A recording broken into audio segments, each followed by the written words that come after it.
Now please counter to SN Singh sahab, जो कि बहुत से सवाल उन्होंने कांग्रेस को लेकर उठाए थे। Now please it's your turn. लेकिन सवाल इसको लेकर कि ये सिर्फ आरोप है, अभी तक यही कहा जा रहा है, और आंकड़ों का डेटा राजीव रंजन भी बता रहे हैं कि ऐसी बहुत सी सीटें हैं जहां पर आप भी बहुत कम मार्जिन से जीते हैं। Experience seamless investing with Angel One.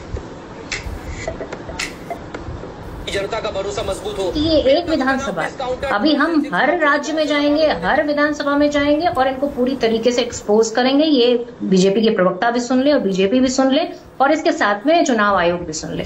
अब आपको मैं बताती हूँ कि चुनाव आयोग ने एक, जो राहुल गांधी जी ने एक एग्जाम्पल दिया था आदित्य श्रीवास्तव का, उसको लेकर यहाँ के जो यूपी के मुख्य निर्वाचन अधिकारी हैं, उन्होंने कहा कि ऐसे नाम का कोई व्यक्ति यूपी के डेटा में नहीं।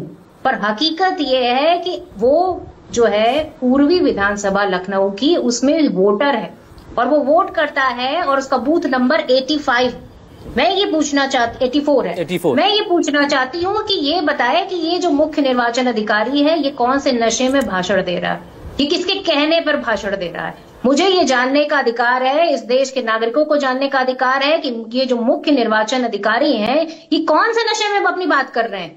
आखिर इस देश की जनता के प्रति जिम्मेदारी है या नहीं रह गई है उनके पास।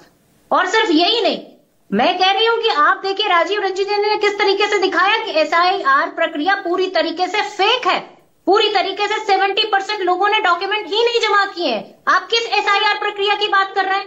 और आप ये बताइए कि ये जो वोट चोरी हो रही है, ये भारतीय जनता पार्टी इस पर क्यों जो है पूरी तरीके से इलेक्शन कमीशन को बचाने की कोशिश कर रही है? सीधी बात है, क्योंकि ये जो वोट चोरी हो रही है वो भारतीय जनता पार्टी को वोट जा रहा है और ये पूरी तरीके से एक्सपोज कर दिया है राहुल गांधी जी ने। आप बताइए कौन सी हाउसिंग स्कीम चल रही है जिसमें लगभग 40,000 लोग अपने पते पर ही नहीं है? ये कौन सी स्कीम चल रही है कि एक घर में 80-80 लोग रह रहे हैं, जब टीम जाती है पूछने के लिए तो 80 लोगों का कहीं आता जाता पता नहीं होता, वो निकलता है घर भारतीय जनता पार्टी के किसी समर्थक का। तो आप हकीकत पूरी तरह देश के सामने आ चुकी है। सत्यमेव जयते, क्योंकि सत्य की जीत होती है और अंत में जो झूठा व्यक्ति है वो पकड़ा जाता है। आप बताइए कौन सी किस सरकार की इतनी हिम्मत होगी जो संसद में खड़े होकर ये कह दे जो अमित शाह जी ने कहा कि हम 30 साल तक राज्य करेंगे। आप बताइए, इस देश का एक प्रधान नहीं कह सकता कि मैं 5 साल कार्य करने के बाद 5 साल फिर प्रधान रहूंगा उस देश में। इस देश की सरकार कह रही है संसद में, लोकतंत्र के मंदिर में खड़े होकर कि मैं 30 साल तक राज कर। आप बताइए किस आधार पे कह रही है? क्योंकि वो वोटर लिस्ट के आधार पे कह रही है। हम जब आपसे चुनाव आयोग से कह रहे हैं कि आप हमें वोटर लिस्ट तो दे दीजिए, रीडेबल, इलेक्ट्रॉनिक, क्यों नहीं दे पा रहे हैं?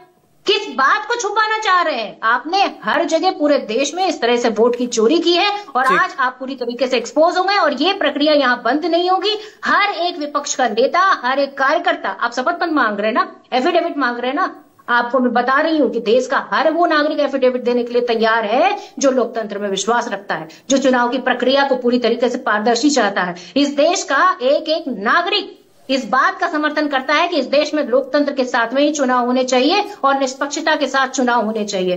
कांग्रेस पार्टी का एक एक कार्यकर्ता शपथ पत्र देने के लिए तैयार है। क्या चुनाव आयुक्त ये शपथ देने के लिए तैयार है कि ये डेटा जो उन्होंने ही दिया, उस डेटे में जो खामियां हैं उसको एक्सेप्ट करने के लिए तैयार है? क्या वो हमें इलेक्ट्रॉनिक डेटा? और सवाल इसी को लेकर है प्रियंका गुप्ता, सवाल इसी को लेकर है प्रियंका गुप्ता, क्योंकि पूर्व मुख्य चुनाव आयुक्त जो है ओपी रावत साहब, वो खुद भी ये मान रहे हैं कि राहुल गांधी के वोट चोरी के आरोप की चुनाव आयोग को जांच करनी चाहिए। एक अच्छा सा आर्टिकल उनका आया अंग्रेजी अखबार में, उसका जिक्र नहीं करूंगा मैं, लेकिन उन्होंने कहा कि वोट चोरी के आरोप की चुनाव आयोग को जांच करनी चाहिए इन लोगों को एक्सपोज करने की, और वो इंतजार कर रहे हैं एफिडेविट का। ठीक है एसएन सिंह साहब, ठीक, एक छोटा सा रिएक्शन आप दे दे, चुकी आप उंगली उठा रहे हैं, प्रियंका गुप्ता कुछ कह रही थी बीजेपी को लेकर, एक छोटा रिएक्शन दीजिएगा, बाकी और गेस्ट मेरे पास है। एसएन सिंह, मैं तो अभी प्रियंका जी के पहले ही एक बात कहा था कि शाहीन बाग को लेके, ओखला को लेके और दिल्ली के एक मकान को लेके, जब चुनाव आयोग ने ये उठाया था कि यहाँ पे बहुत सारे वोटर ऐसे बने हैं रेंट एग्रीमेंट को लेकर, उस समय कांग्रेस और आम आदमी पार्टी के लोगों ने कहा ये वोट काटना चाहते हैं। मैं कह रहा हूँ अगर पारदर्शिता की बात कर रहे हैं, वही पारदर्शिता से एसआईआर हो रहा है तो होने क्यों नहीं दे रहे, विरोध क्यों कर रहे? जानते हैं क्या है? क्योंकि राहुल गांधी जी को सिर्फ रोना है, किसी चीज के लिए रोना है भाई। दुनिया ये मानती है कि भारत एसआईआर का जिक्र हो रहा है, तो एक रिएक्शन में अमिताभ ओझा से ले लूं। मेरे सहयोगी पटना से मेरे साथ अमिताभ ओझा।